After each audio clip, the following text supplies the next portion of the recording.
आज हम पाइथन के एक बहुत ही इंपॉर्टेंट इंटरव्यू क्वेश्चन के बारे में बात करेंगे। देखिए, एक चीज़ होती है इक्वल्स टू और डबल इक्वल्स टू, राइट, जिसको हम दो वैल्यूज़ को कंपेयर करने के लिए इस्तेमाल करते हैं, राइट। अब एक आपने ऑपरेटर देखा होगा जिसे हम कहते हैं इज़ और इज़ नॉट। तो नॉट इक्वल्स टू और डबल इक्वल्स टू के इक्विवेलेंट कभी कभी पाइथन में इसको रखा जाता है, बट ऐसा है नहीं।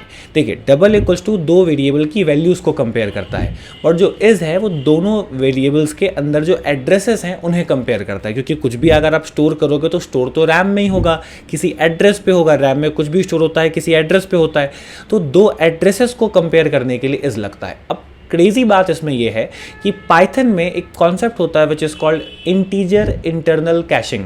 इसका मतलब ये होता है कि -5 से लेकर के 256 तक अगर आप किसी वेरिएबल में रखते हो और दोबारा आपने वही नंबर किसी दूसरे वेरिएबल में रखा तो पाइथन नई मेमोरी बनाएगा ही नहीं। एग्जाम्पल के तौर पे आपने ए में 10 रखा और आपने बहुत सारा कोड लिखने के बाद बी में भी वापस 10 रखा, तो दो अलग अलग वेरिएबल्स तो हैं बट मेमोरी दो बार नहीं बनेगी, वो एक ही बार बनेगी।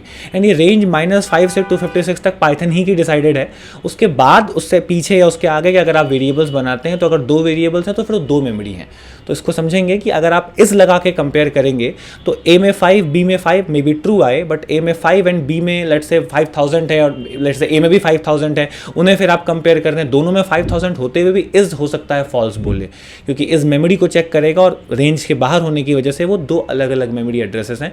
तो कभी भी कंपेयर करने के लिए वैल्यू को डबल इक्वल टू ही यूज़ करना चाहिए।